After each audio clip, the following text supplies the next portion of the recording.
साहेब मगाशी तुम्ही जे म्हणाले की बाबा अजितदादांच्या मृत्यूचा शोध लागला पाहिजे आणि जो कोणी त्याचे दोषी असेल त्याला तळतळाट लागेल.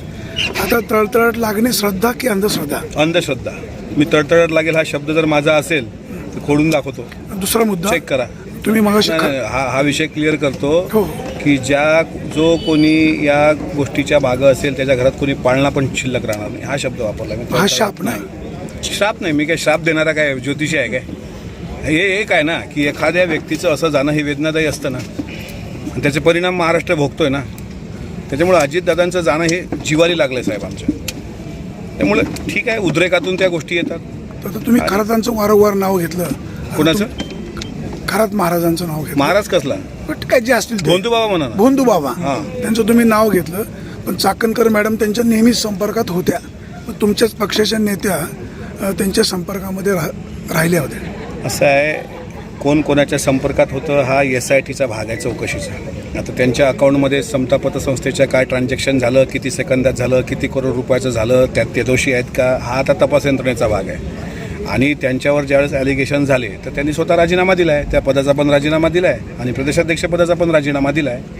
त्यामुळे अंधश्रद्धेच्या गर्तेत राहणे. मी इतका बोलल्यानंतर तुम्ही म्हणाल की तुम्ही अंधश्रद्धा की श्रद्धा. मी आता तुम्हाला कोण्या शब्दात सांगू मला ते सांगा. तुम्ही मगाशी हे बोलताना असं म्हणाले की बाबा अजितदादांच्या मृत्यूचा तर शोध लागलाच पाहिजे. सरकारमध्ये तुम्ही पण म्हणजे केंद्रात तुम्ही राज्यात तुम्ही मग शोध का लागत नाही? या गुन्ह्याचा शोध लागावा म्हणून कर्नाटक राज्यामध्ये जाऊन गुन्हा दाखल करावा लागला. एक गोष्ट लक्षात घ्या. काल बारामतीला सांगता सभा झाली. त्या सभेमध्ये स्वतः मुख्यमंत्री देवेंद्र फडणवीस साहेब होते. उमेदवारी अर्ज वहिनींचा भरताना स्वतः एकनाथराव शिंदे साहेब होते. आणि मला जे काही उदय सामंत साहेबांचं भाषण ऐकल्यानंतर कळलं की 3 दिवस ते सुद्धा कोणाशी बोलले नाहीत. म्हणजे एकनाथराव शिंदे साहेब आणि सुनेत्रा वहिनींनी सुद्धा त्यांच्या भाषणामध्ये सांगितलं की लोकांच्या मनात जी शंका आहे ती लवकर दूर झाली पाहिजे. अर्थातच आमच्यावर जेवढा आघात आहे तेवढा त्यापेक्षा जास्त आघात ह्या पत्नी म्हणून त्यांच्यावर. त्यांनी सांगितलं की माझं तर सर्वस्व हरपलं आहे. त्याच्यामुळे मी स्वतः आता सरकारमध्ये आहे का तर मी आहे. सोनवणे साहेब आहेत हे पण दादांचे तितकेच लाडके आमदार. आम्ही पण तेवढेच दादांच्या जवळचे आमदार. यांनाही ते वाटतं ते मलाही वाटतं. मी फक्त त्या भावना अधिक तीव्रतेनं मांडतो.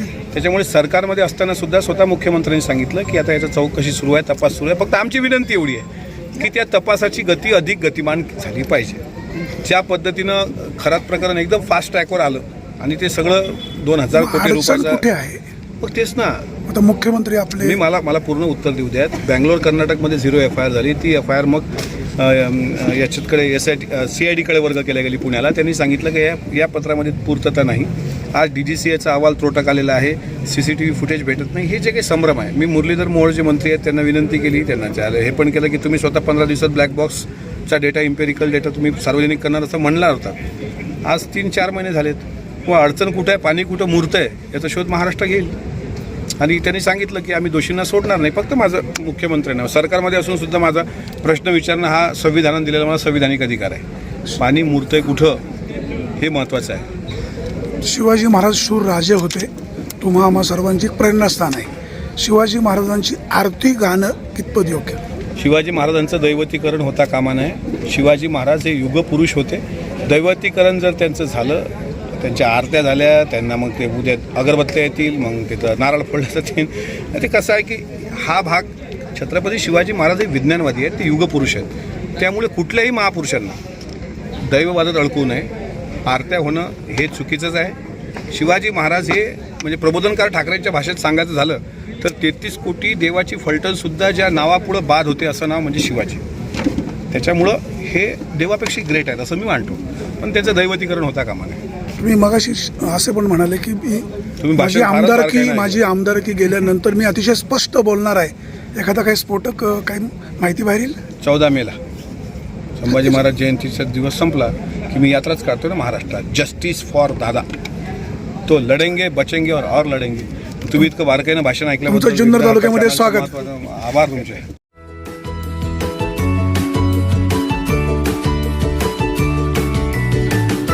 बातम्या शेतीच्या,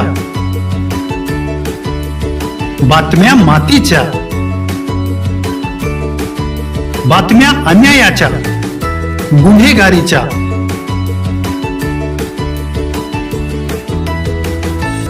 राजकारणाच्या आणि समाजकारणाच्या.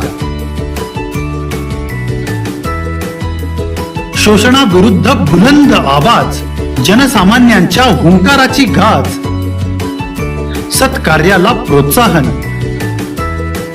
दुष्कृत्याला अनुशासन. निर्भीड, निस्पृह, सडेतोड, बेधडक आणि रोखटोक म्हणजेच विघ्नहर टाइम्स. शोध बातमीचा, ध्यास सत्याचा. आपलं चॅनल, आपली बातमी.